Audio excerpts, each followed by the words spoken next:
the highlights. The other thing is I will be, just 1 second, I will be, as soon as I can figure out how to do it, I will be, Joseph, can you record your screen or record this, please? So all of us will be recording. Okay, we will be recording where I'm recording now. So this is your opportunity to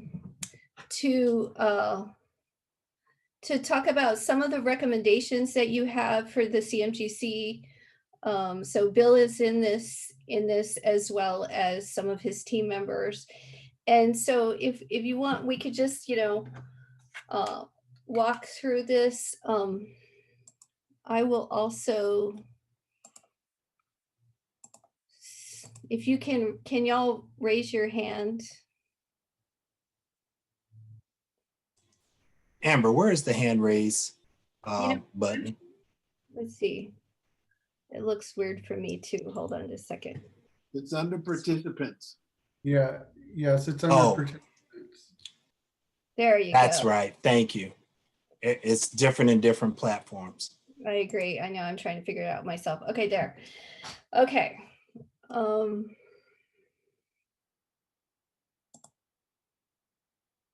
Or you can, or Belinda,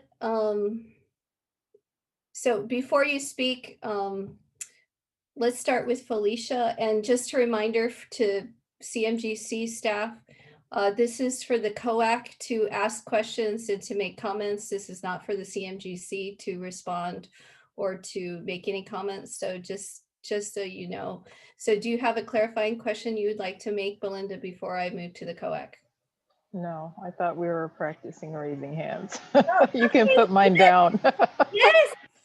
Yes. Yes. Okay. I was just practicing raising my hand because you asked us to raise our hands. I'm now trying to lower it. Yeah, I thought everything. Okay. Oh, good. Okay. All right. I got it. Felicia, are you still want to ask a question, or were you are you done practicing? I'm done practicing. Now I'm trying to lower my hand. I know, me too. Okay. Lee, do you have a question, or would you like to make a comment? Make a comment. Are we into the discussion now? Yes, we're into the discussion. All right. Awesome.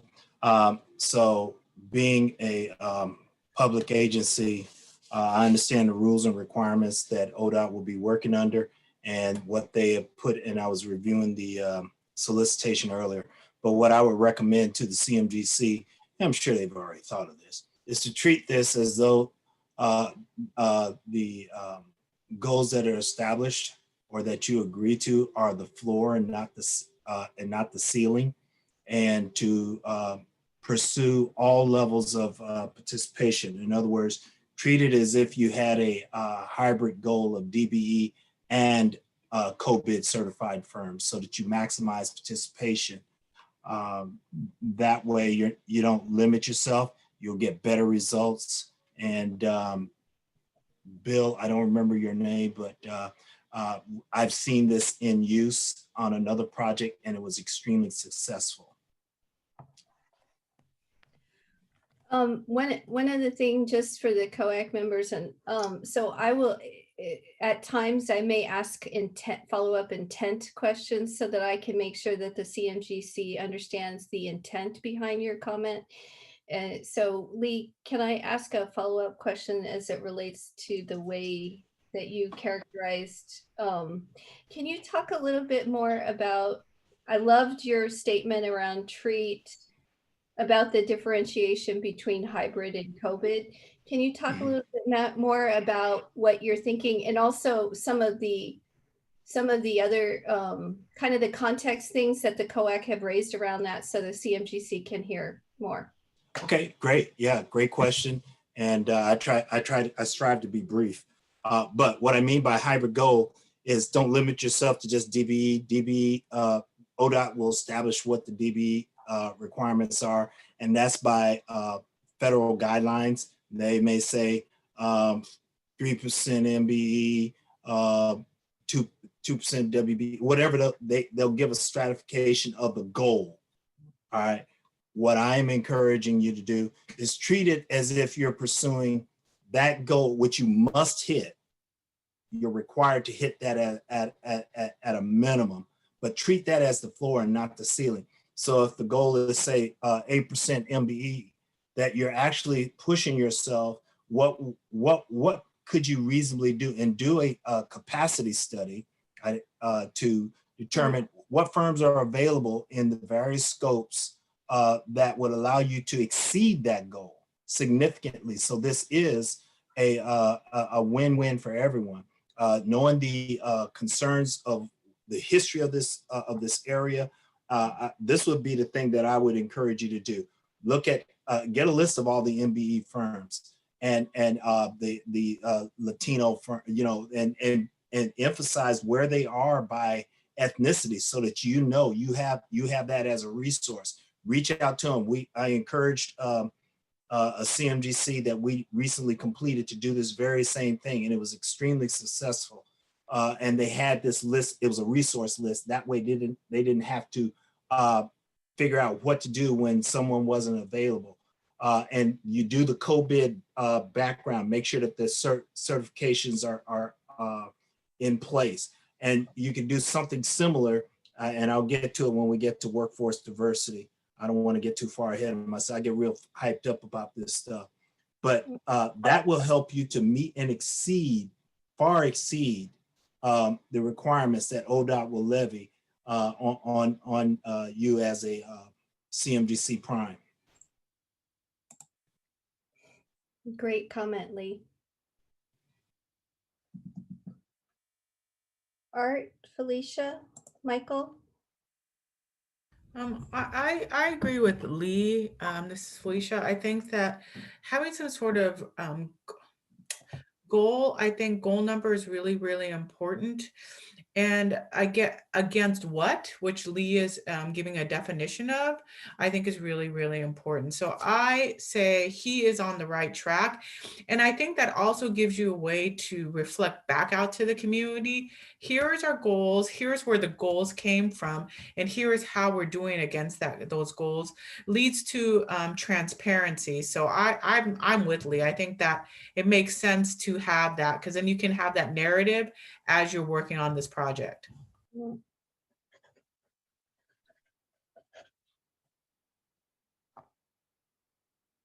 So, hello, folks. Mike, yes. Yes. Go. So I was actually waiting to get to the workforce diversity piece because I have a lot of questions about how we intend to get there, which of course you would expect from me. But Lee has been doing this work for a while on, not only for the county, but before that, other places, PPS. So he's steeped in the knowledge. And what I encourage the CMGC team to do is to use the folks who have institutional knowledge and wisdom about how to help them meet these goals, and hopefully exceed the goals, because that's why we volunteer our time. Thank you for the dinner, by the way. But my real goal is to ensure that the people that I recruit into the training programs that we work with in the pre-apprenticeship programs have a place to go. And when I read through the proposal, I just saw some 30,000 foot level topics or headers around diversity and workforce, but I don't know where the details are. So I'm anxious to get to those, because I don't want to blow things up. I want to help get folks placed, right? I need people to go to work, and I need for work sites to reflect the communities they're working in. And in this case, in Albina, I'd say that the lift is going to be pretty heavy, and without using the resources they have available on this committee, it's going to be a disaster, which I'd like to avoid at all costs. Great, Michael. So Art, before I move to you, I would like to ask, can someone from this group, from the COAC, identify who will report back I went the last time as the reporter. So whose turn is it now? All right. Okay, May I ask a favor? Lee, can I put you on the spot a little bit? I just feel like what you said was so eloquent and it's resonating with a few of the members. I wondered if you wouldn't mind being our spokesperson. I was thinking that too, but I didn't. Lee, I'm sorry. I think, I That personally brother think faded to that, black, didn't he? Okay. so Lee, I was gonna go your direction too, brother. So I think it all would right, be all right. good for you to speak for us. No problem. I'll be glad to do it. Thank you, guys. All right, Thank you, Go. Lee. go Art. I owe you one. Okay, so what I see is that we've got we got to get this rolling or we're gonna run out of time. So are we gonna go down this line Yeah, one let's by go. one, or we? We don't have to cover all these topics, but these are just Okay. some of the topics that I know y'all have been caring about for the 2 years. So So mine is go ahead. outreach and community outreach. So one of the things, as I stated to you in an email yesterday, was the fact that we've got subcontractors out there that are going to be bringing the workforce to the job sites, and a lot of the subcontractors act surprised when it gets to actually doing the work. And the JTCs are actually and associations are the voices for developing the workforce needs at all times. So, and they're always struggling to get up to speed, especially when it comes to apprenticeship ratios. So I think there needs to be a notice that goes out to all of the JTCs in our region, and also communicate to all the associations that have relationships with local communities. And that would mean business associations in the construction industry, AGC, Associated Wall and Ceiling, IBEW. You can go on down the line and actually let them know through notification that there's going to be a demand of X amount of percentages with human equity goals that we would like to reach on these on this specific projects, and we don't want to have them moving around from job to meet workforce goals. We want to create a stable workforce that's sustainable. So there needs to be that message that goes to those organizations. Also, with the workforce goals with JTC specifically, we have culture developments that are starting to arise in those areas, and I think that'd be a great place to start announcing what those statements are that we want to help correct, and that would be awareness of different cultures and how they might be offended, or how they are best motivated by proper communication. You can't just go walk up to a person and grab them by the shoulder and expect them to be okay with that. Some groups are okay, others are not. And it might be nice to kind of like lay that out in a way that's not invading somebody's culture. But I think that would be one of the things, and I think we can tackle some of these things in this style of outreach that we're about to go into. So Michael, before we come back to you, and then I think it's Lee, Katrina, I just want to, what Art just said ties into one of the comments that you made at the last one, which related to educating the subcontractors as it relates to the workforce requirements. So I don't know if you wanted to say anything about that here.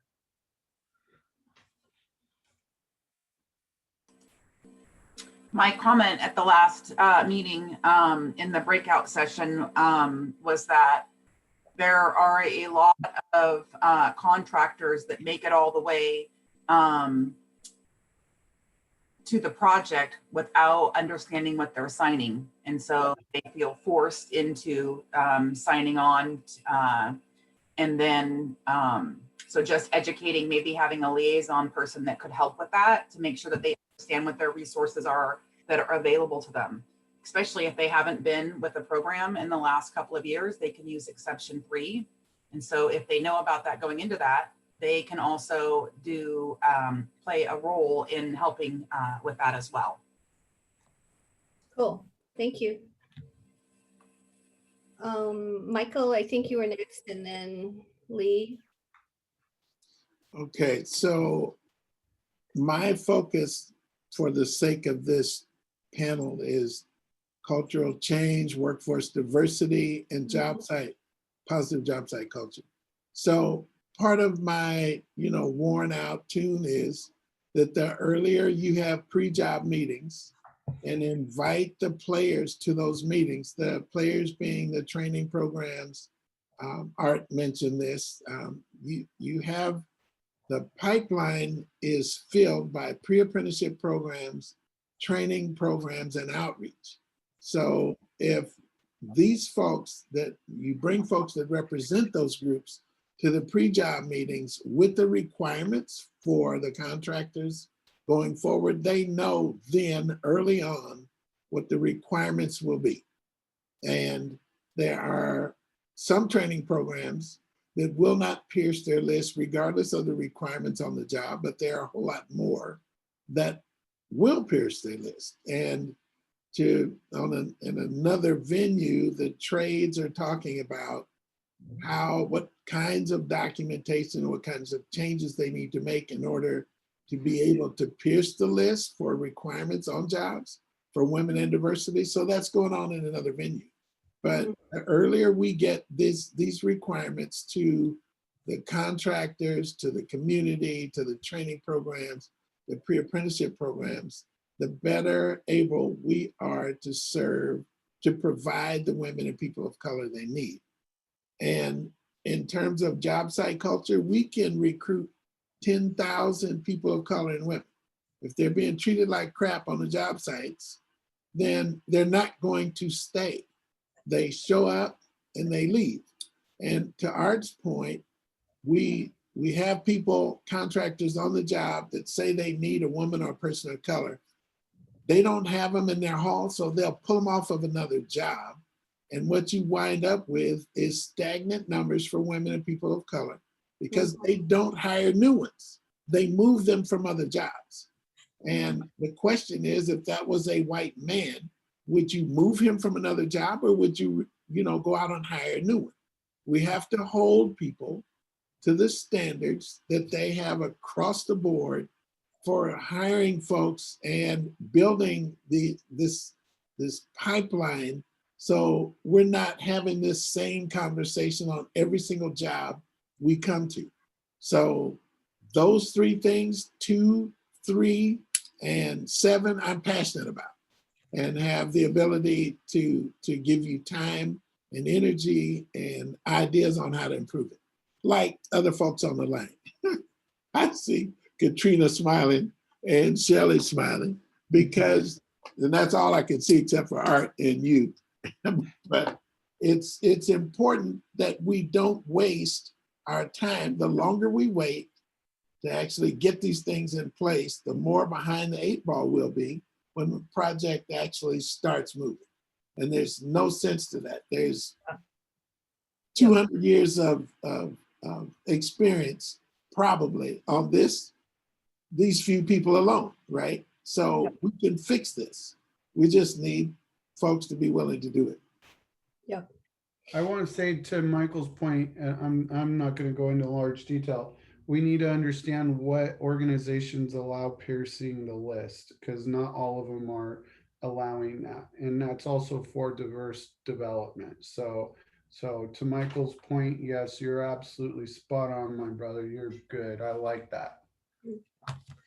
Okay, so we have Lee and then Katrina, and we have about 15 minutes before we're gonna be pulled out. So Oh, that's go- enough time for me. No, I'm kidding. I'll be real brief.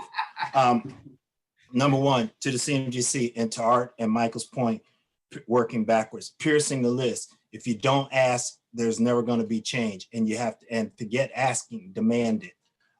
Number two, I was stunned years ago on a large CMGC project that I got associated with in another life to ask the question, well, when do you guys discuss diversity and review your diversity outcomes? And they all looked at one another. That was stunning to me. So if you're going to be intentional, if you're going to show that you're doing it, make it part of your weekly project, meet your daily, however often you meet, that should be being discussed, because I think we're going to be meeting monthly. And Lee, if the Lord is willing and I'm able, we'll be here. And somebody. And then, oh, that was it. See, that's why I write stuff down, Michael. Thank you, Lee. Katrina? I just want to go back to a couple things that were talked about. So echoing Lee about change. Yeah. So when you guys are talking about like piercing the list, you don't even have to have a list. You don't have to dispatch off of a rank list. And I think that everybody has been doing apprenticeship the same way for a long time. And so those people that won't pierce the list or won't do something different just don't know that there's other options that are available out there. And as long as the JATCs and the TATCs are meeting their requirements for their diversity goals, then there isn't anything that even says that you need to do dispatch and ranking the way that we've always traditionally done it. It's time to think outside the box, look at ways, alternative ways to be able to meet those needs, and notifying the different programs that upcoming programs or upcoming projects are going to be out there and that they need to start working on that early is important, because it's not like you can send a contractor or a subcontractor over to an apprenticeship committee and then all of a sudden they're going to get you exactly what you need. That takes time, and it takes the ability to front load, and it takes resources, so that when somebody isn't able to meet those needs, that there's somebody that can help them. If they don't either understand it or don't know where to go, that there's somebody that can help get them back on track. And so when somebody is behind in their project or not doing what they're supposed to be doing, that there's an avenue for them to be able to reach out, and maybe it's something outside the box to be able to meet that. So that's super important. And as far as like the Bureau of Labor and Industries and looking at ratios, a lot of programs have moved to a 1-to-1 ratio, but there are a lot that haven't. And that's a good idea. If you notify folks that there are big projects such as this one coming up, they can discuss it at the committee level and potentially look at changing their ratios. And how are they going to change the culture for keeping people safe? How are they going to look at their workforce and maybe bring a female into a non-traditional somewhere into their facilities, so that maybe they can talk them into going into an apprenticeship? And all of that takes time. It doesn't necessarily have to be that the program is out there recruiting for that. So anyways, that's it. Cool. So Lee, I know you have your hand up. Before we bounce, don't forget, y'all, we also have a couple items related to the subcontracting and technical assistance and like mini CMGC or mentoring. So don't forget about those topics that are kind of connected. So sorry, go ahead, Lee. I think that's been intermixed in all these comments. I've been making some notes since you guys have asked me to talk. But I have one quick question. What does MCMGC stand for? Oh, sorry. That's our acronym for mini CMGC, which in the specification, y'all, this is y'all's idea, which is y'all wanted a mentoring program, and you said you wanted the mentoring program. I wasn't at the last meeting. Remember? that it was meaningful and Yeah. anyways, capacity, the stuff you said Got about capacity and blah, blah. So we came up Got with the idea of mini CMGC. So that's MCMGC. I like it. okay. Katrina, did you have? No?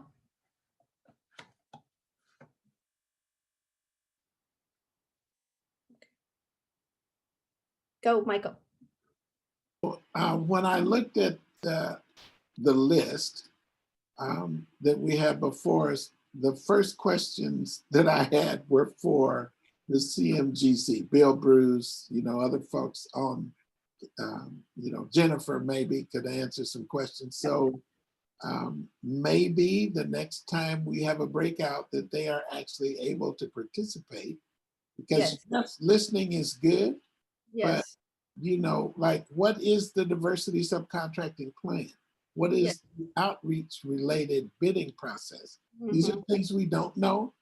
Yep. And like I said earlier, we have a lot of institutional knowledge available to help them reach their goals. We just don't know. I, for one, don't know if I'll be included when they start working in the community and drawing on the community to provide diversity. I know for a fact that some of these pre-apprenticeship programs graduate people every 10 weeks when they're in cycle, right? City of Portland requires contractors to, if you don't have the diversity in your own program, then you can go to these programs and recruit folks as long as my wish is that you hold on to them and train them, enroll them in your apprenticeship program. Don't just pluck them out of these programs, put them on the job for 3, 6, 8 weeks and then get rid of them. So I was just making a point that it would be nice to have some back and forth. Oh yeah, folks, the next time we meet. Yeah. So just to be clear, Michael, I'm sorry if it wasn't. So you are going to have the next, so in January, we're going to cover this like when we come back from the breakout groups. We're going to go over a schedule, like the schedule of the diversity plan starting in January into next year. And so you trust me, you're going to have plenty of time every single month. You're going to have an opportunity to review, examine, provide recommendations to the CMGC as they build their work. So yes, you're on it. Art.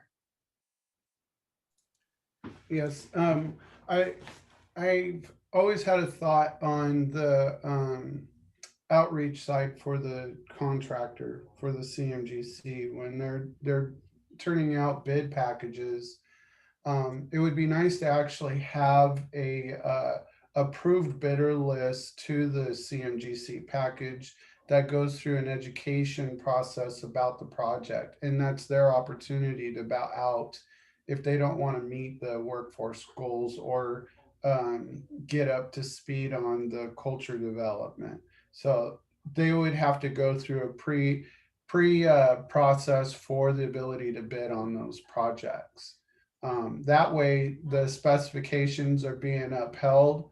It's clearly stated, and when accountability comes to the table, the CMGC has a full understanding of why those expectations are coming back on top of them.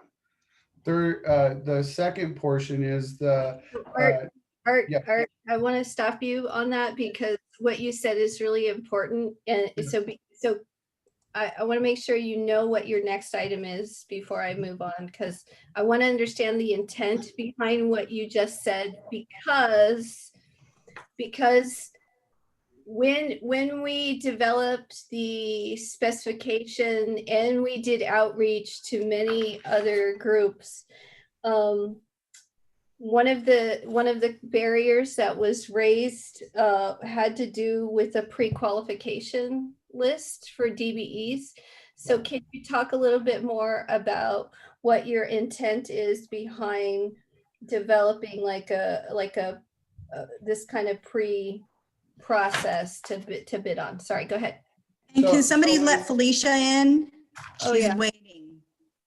Thanks. Yeah. Okay, go ahead. Sorry. During the process, a lot of times the general contractor will put out notifications for bids. And that's also a great place to also rally and organize potential bidders on the project. Now, use their normal business practice and say, okay, these are going to be the items that you'll have to qualify in order to bid this job, and it comes with attending a meeting with the Breakout expectations for the contractors. Now, in the pre-qualification process, that can help the contractor with the approval process to work on that project and better understand the one-on-one approach, because that relationship will get built faster and better with the contractor and the subcontractor that may have needs, because most small businesses don't have good balance sheets. So they need to be able to have access to change that through future opportunities that come from projects that are built like this one. So the general contractors will not be able to look at them if they're not willing to be in an education process. That also means the bigger players.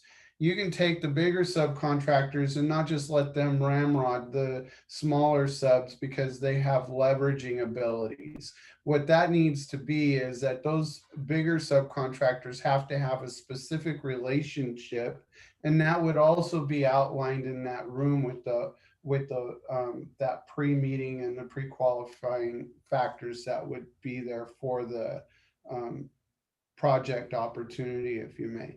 If none of that happens, then they can't go to the bidding process where they qualify to bid a job. That would go away, because a lot of businesses don't respect the workforce goals. They're just trying to get the project so they can move forward. I'm saying you put an expectation before the project, and it's understood before the project starts. Okay. So we have 4 minutes left before we get bumped into the full group. Art, did you have any other thing before Lee goes? Yeah, on the CMGC model, just very much like what Hamilton is doing. My vision, and I've made this clear to you before, Amber, that subcontractors can be educated with a real project. So when they're going through the bidding process, if they're a young enough company that needs influence or how to do things in process, then they can act out their activities, the bidding, the project management, assessing materials, and they get evaluated, and then they can sit down in a classroom environment before each billing cycle would take place, and the general would then have a better idea of how well the contractor's progressing or areas of weaknesses that they need to work on. So it'd be just taking a 101 course basically on how to be a good subcontractor to a major general. That was great. Lee? Real quick, one thing I knew was something I forgot. Looking for non-union resources to fill needs. So when you say non-union resources, can you say a little bit more about the non-union firms, non-union workers? Okay. There's resources out there that can be used to fill needs. So we want to make sure that there is a balance in the community. Yep. As we wrap up, is there anything that the CMGC would like to comment based on what we've heard tonight?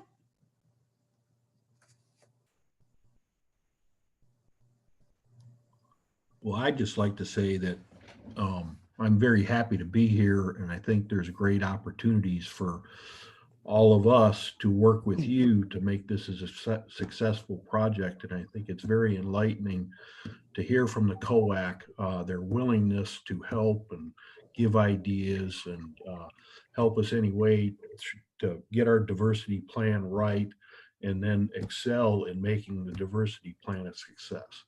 And that's what this is all about. So I really thank you for your help. Yeah, I think that's the number one thing I'm going to take away. Is just, tapping into your institutional knowledge, and allowing you to be an active participant with us. And Lee, if you need help reporting out, I have 3 pages of notes here. So just let me know. Awesome. Cool. Okay, perfect. We're being notified on my phone that we're going to get popped out of this breakout group. So thank you very much. Great feedback and great discussion. Thank you, Amber. Good job facilitating. It was good. Thank you. Okay. By the way, Michael, how was the food? And thank the DBE. Woohoo! Yes. Yep, I haven't tried it, but I do have to bounce from my local union meeting in about 10 minutes to 6. Oh, okay. All Yeah, right. Thank you so much. Then I'll try it. All right. See you guys. Okay, there's the countdown. Bye. Okay. It was a nice touch though, and it looks good. It'll be there for every meeting. Okay. They did say instructions would be included, but there are no instructions. So Oh, man. Microwave, baby. Microwave. it's a good thing I know how to warm food up. Yeah. We're good. We're good. I appreciate the effort. What's up, Jennifer? To get back here.